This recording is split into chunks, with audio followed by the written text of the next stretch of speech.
नमस्कार रसिक श्रोते हो. परवा सतीश बर्वे यांचा एक सुरेख लेख वाचनात आला. अन्न सोहळा आपल्यासोबत शेअर करते. ऐकूया. त्या आडवाटेवर आमची गाडी अचानक बंद पडली होती. सूर्यास्त होण्याच्या मार्गावर होता. ड्रायव्हर निष्णात मेकॅनिक देखील होता, त्यामुळे काळजीचं कारण नव्हतं. फक्त जास्त अंधार व्हायच्या आत आमचा पुढचा प्रवास सुरू होणं गरजेचं होतं. दूरवर नजर टाकली तेव्हा तिथे टपरी वजा एक छोटंसं हॉटेल दिसलं. बुडत्याला काडीचा आधार, तसं उपासमार होणार नाही इतपत समाधान मला होतं. ड्रायव्हरला सांगून मी आणि माझे 2 सहकारी टपरीच्या दिशेने चालायला लागलो. टपरीवर पोहोचल्यावर वेगळंच दृश्य पाहायला मिळालं. 2-4 टेबलं आणि बाकडी ठेवली होती. त्यावर बसून गावातली माणसं डाळभात खात होती. त्यांच्या पोशाखावरून त्यांच्या कष्टकरी आयुष्याचा अंदाज येत होता.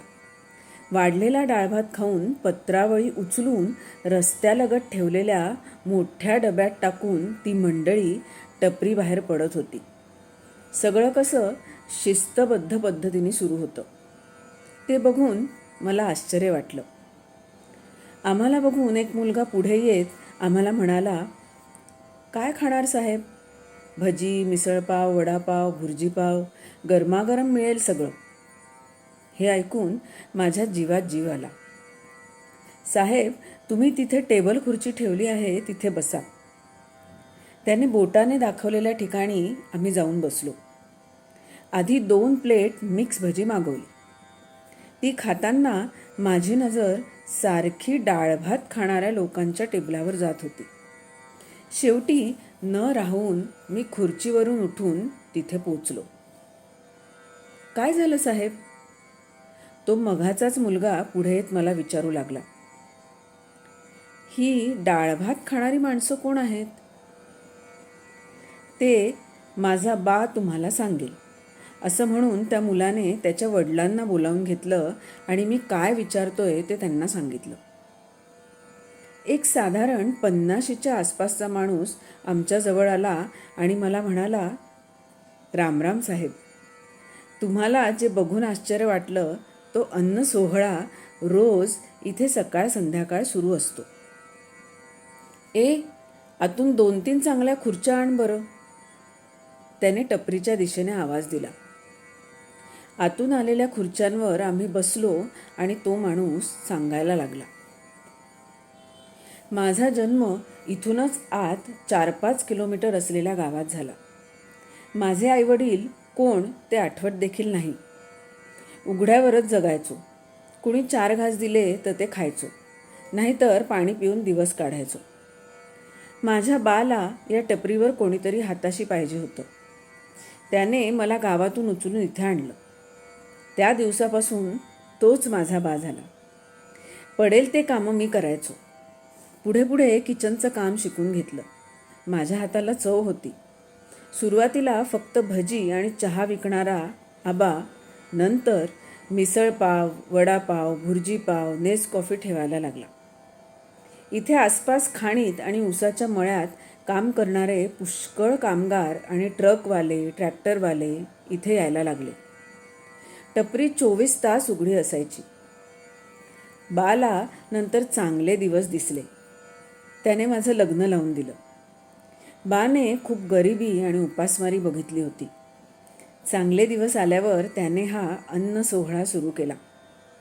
रोज सकाळी आणि संध्याकाळी इथे गरिबांना डाळ भात आणि लोणचं आम्ही खायला देतो.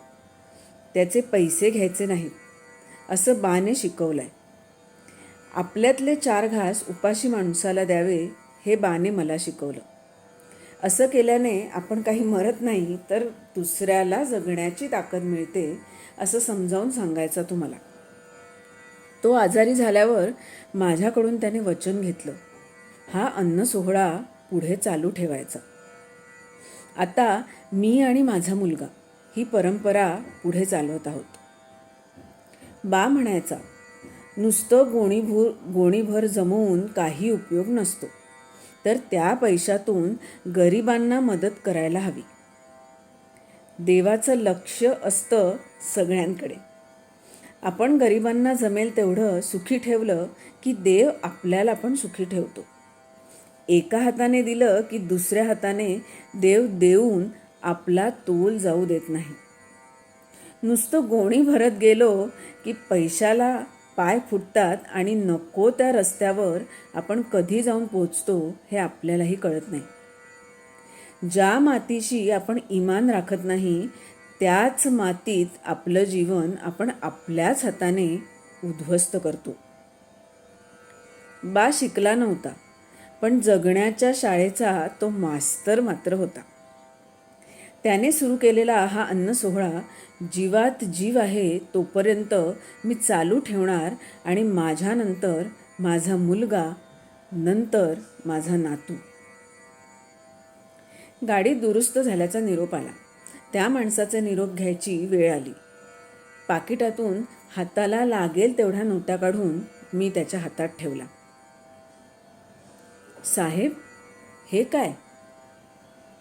अरे, माझ्याकडून ही छोटीशी भेट तुझ्या अन्न सोहळ्याला. आज तू मला काहीतरी चांगलं शिकवून गेलास. जगण्याची किंमत त्यालाच जास्त माहिती असते ज्याला उद्या काय होणार ह्याची चिंता सतावत असते. हा सोहळा तुझ्या हातून अखंड सुरू राहो हीच देवाजवळ प्रार्थना मी रोज करीन. हे माझं कार्ड आहे.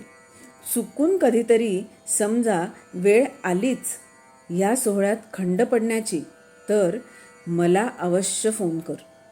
मी असेन तुझ्यासोबत जमेल तेवढा हातभार लावायला. त्याने पाया पडून माझा आशीर्वाद घेतला आणि मी माझ्या सहकाऱ्यांसोबत गाडीच्या दिशेने पावलं टाकायला सुरुवात केली.